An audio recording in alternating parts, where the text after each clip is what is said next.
Hello everyone. Welcome back to Magical Mondays. It's story time with me. I'm Sara. And today I have a very different story from what we've been listening to all these days. This story is the story of Meerabai. For those who have heard of Meerabai, you can let me know in the comment section what comes to you in your mind when you think of Meerabai. Anything, any one word. And this is the book I'm drawing the story from. It's Tales of Heartfulness, and there are wonderful stories from Indian ancient wisdom. Um, the link for that is hfnlive.com. You can buy it online, and there are specific links for English and Hindi. And now I'll begin with the story. Once upon a time, there was a little girl called Meera. She was a princess. And all little girls and little boys have their favorite toys. Meera's favorite toy was that of Lord Krishna, a small idol of Lord Krishna. Now you must be wondering how it came to her. One day, as there was a passing mendicant in her city, Meera got a bowl of rice from her kitchen and she ran and she gave it to him. The mendicant was so happy that he just put his hand inside his potli and he fished out a small idol of Lord Krishna. Since then on, that idol became Meera's favorite. Everywhere she went, when she talked to her friends, when she was going to sleep, when she was waking up, she would always have the idol with her.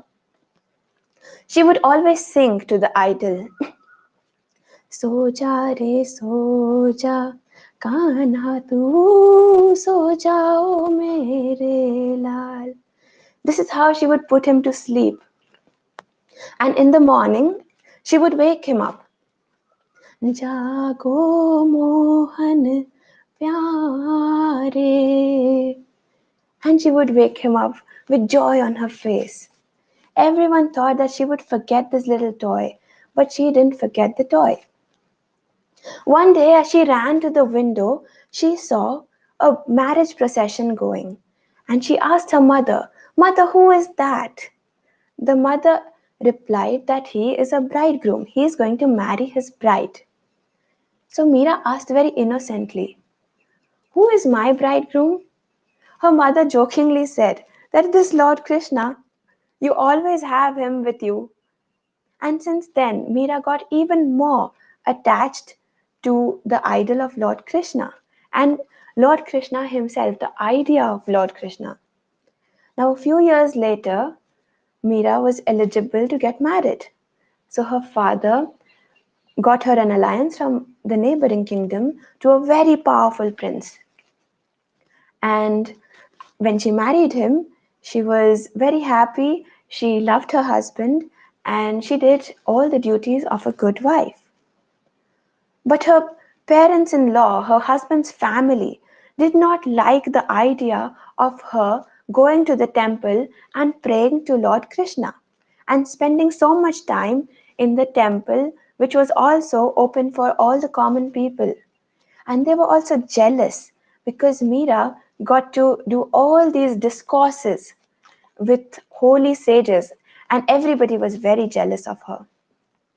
One day, as the story of Meera spread far and wide, the Mughal Emperor Akbar came to listen to this enchanting voice and devotional songs sung by Meera. And he came in the guise of a beggar with his chief singer, Tansen. And when he came to her, he was he followed Islam as a faith, but he was open to learning everything good that is in all the religions of the world. And he came, and Meera's songs left tears in his eyes. And he went to her feet, touched them, and he left a very valuable, priceless necklace at her feet. Now, when her husband heard of this through the spies, oh my God, all hell broke loose. And he said, You let a Mughal emperor touch your feet. Go and drown yourself in the river. Now, Meera had no choice but to obey her husband. So, Meera went to the river and she was standing. Meera did not know how to swim, and so when she jumped in, she expected to drown. But Meera didn't drown. Two strong arms protected her, and it was her Lord Krishna who had come to save her. And he told her, "Go to Vrindavan. It is a place where all my devotees live. So why don't you go there?" And Meera went to Vrindavan and happily spent her days singing and dancing about her Lord. Now many years passed by, and Meera's husband was regretting his rash decision. And he found Meera finally, came to her and asked for forgiveness, and said, "Meera, will you please return with me? I miss you." And Meera agreed to return with him, but on one condition, that there would be no stopping on her worshipping of her Lord. Her husband agreed, and he took her back home. Now, it was not too long before her husband died in a war. And as the other family members did not really like Meera, they tried to kill her. And so they sent this really venomous snake in a basket, saying that this is a basket of flowers. And as Meera opened the basket to take out the flowers for her Lord, the snake had actually turned into flowers. In another instance, they sent a dose of poison for her and said, "Drink it up, it's nectar." And as she drank it up, it actually turned into nectar. And that is how Lord Krishna kept saving her.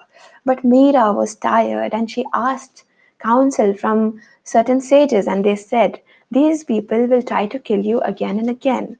If you want to lead a peaceful life, why don't you go to Vrindavan?" And that way, in the dark of the night, Meera slipped out and went to Vrindavan. And she passed her days singing and dancing of her Lord, and she didn't even come to know when old age struck her. And one day, as she was thoroughly enjoying singing and dancing, completely lost in the feeling, she fell down. And as she fell down at the feet of Lord Krishna, she never woke up again.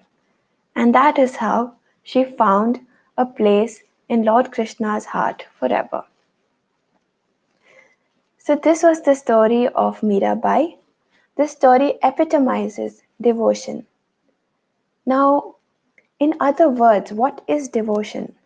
Devotion is nothing but love. And when we love anything, we'll be so committed to it. Now, there are two things how devotion can really help us.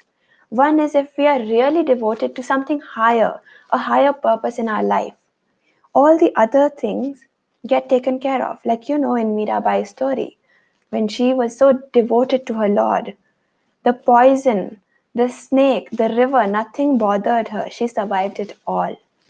And the other thing is, if we are really devoted, we are really passionate, we really love what we do in life, be it our studies, be it our job, be it our relationships, we will excel in them all.